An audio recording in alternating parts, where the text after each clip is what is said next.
She's looking right at you, head turned over one shoulder, lips just barely parted, like she's about to say something and then stopped herself. It's one of the most personal expressions in the history of painting, and nobody, not one historian, in 350 years, has ever known who she actually is. This is Girl with a Pearl Earring, painted by Johannes Vermeer around 1665, now hanging in the Mauritshuis in The Hague. And here's the first thing that surprises most people. It isn't a portrait at all.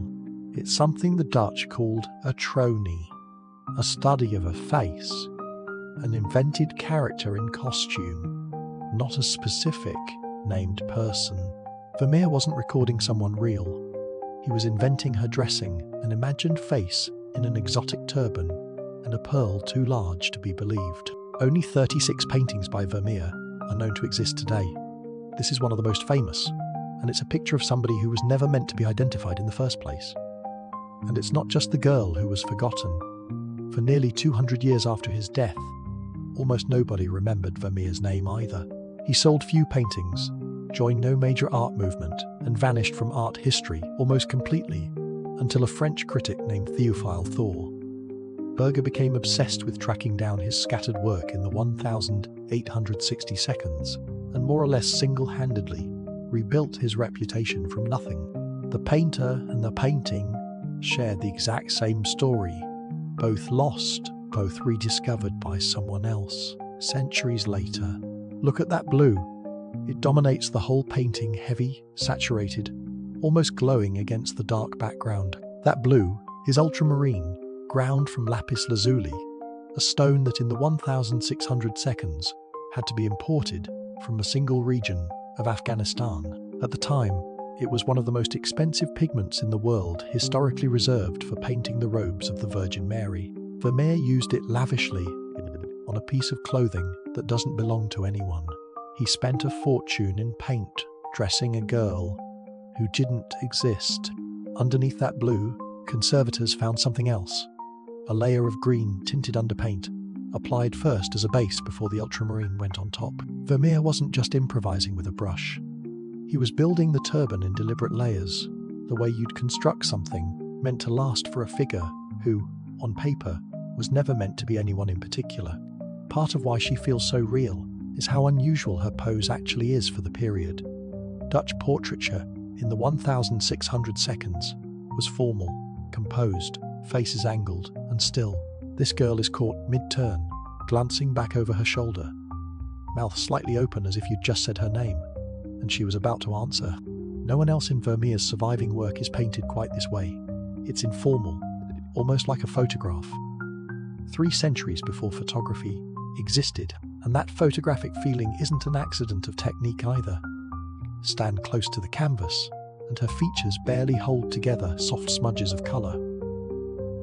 No hard outlines anywhere, almost out of focus. Step back, and your eye does the rest of the work, snapping all of it into a face, so sharp it feels like it could turn and speak. Vermeer wasn't painting a face. He was painting the exact conditions under which your brain invents one. It's part of why people now call this the Dutch Mona Lisa. Both paintings built almost entirely around one ambiguous expression, both faces belonging to a woman nobody can name for certain. Historians have guessed. Some have proposed Vermeer's own eldest daughter, Maria, who would have been a young teenager around the time this was painted. Others think it was a servant in the household, or simply a professional model who sat for other Delft painters too. None of it is confirmed. After 350 years, the honest answer is still nobody knows. For most of its existence, this painting was almost completely forgotten. It surfaces once in a 1696 auction record in Amsterdam. A Delft collector named Jacob Discius had inherited 21 Vermeer paintings, nearly 2/3 of everything the artist ever made from his father-in-law, who had been Vermeer's most important patron. On a single afternoon, all 21 were sold off, scattered to different buyers. Historians believe this painting is one of 3 tronies in that catalogue, entered simply as a tronie in antique dress, uncommonly artful, and then it vanishes from the historical record entirely for close to 200 years. No exhibitions, no mentions, no record of where it hung, who owned it, or whether anyone even remembered Vermeer's name while it sat somewhere, out of sight. It resurfaces in 1881 at a small local auction in The Hague, and what happened next is almost absurd. A collector named Arnoldus des Tomes bought it that day for 2 guilders, plus a 30-cent buyer's premium.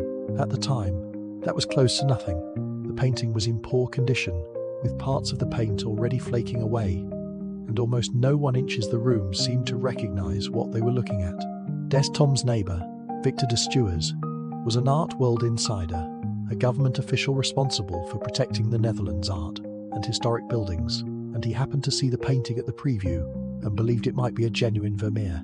The two men made a quiet agreement before the bidding even started. They wouldn't bid against each other, so neither would accidentally drive the price up. One of the most famous faces in art history changed hands. For less than the cost of a good dinner, Des Tomes kept it until his death in 1902, when he left it to the Mauritshuis, not sold, just given away, the way you might leave a favourite chair to a museum. In 1994, the museum finally restored it properly, removing a century of yellowed varnish and old touch-up repairs.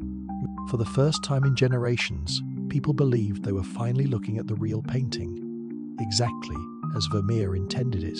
They were wrong. It would take another 24 years to find out how wrong. The biggest surprise about this painting didn't come from an auction house, and it didn't come from that 1994 restoration either. It came from a laboratory.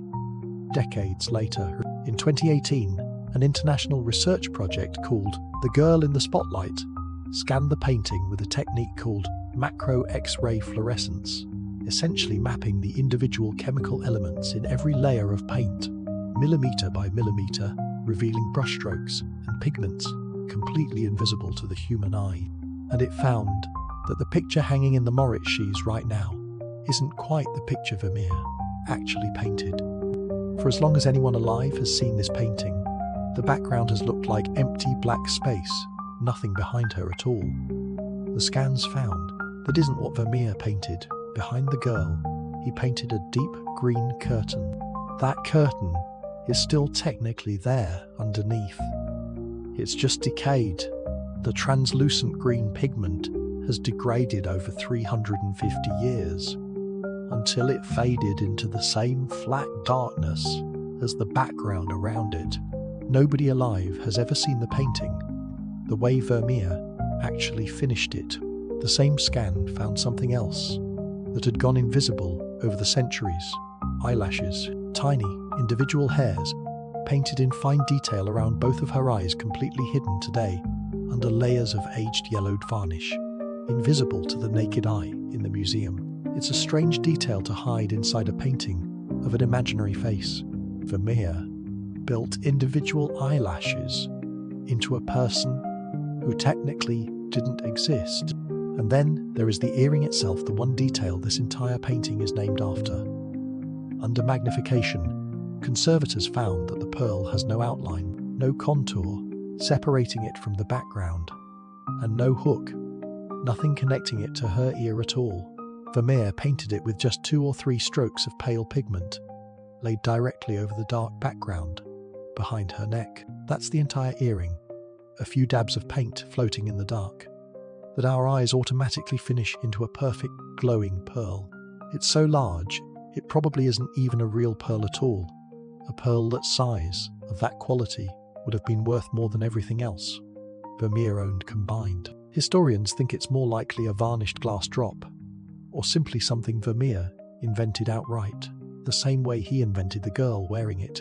The painting is named after an object that may never have physically existed, worn by a person who never physically existed either. There is one more detail, and it might be the strangest of all. For centuries, art historians praised a tiny second highlight on the pearl's lower edge, held up as proof of Vermeer's genius, his obsessive control over how light bounces off a curved surface.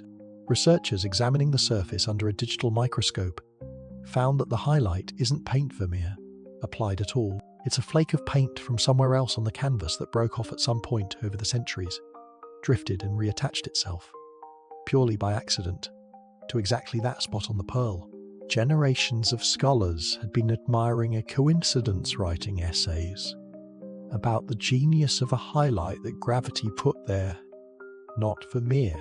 In 1999, a novelist named Tracy Chevalier gave this girl something Vermeer never did, a name. She called her Gret, and imagined her as a servant in Vermeer's household, secretly helping him mix paint. It was fiction from the first page. Chevalier invented the whole story, but the 2003 film adaptation, starring Scarlett Johansson, was seen by millions of people, and many of them now assume Griet was a real historical name. Even the girl's modern identity, the one most people actually believe in, was invented 330 years after Vermeer invented the girl herself, and the fascination hasn't slowed down.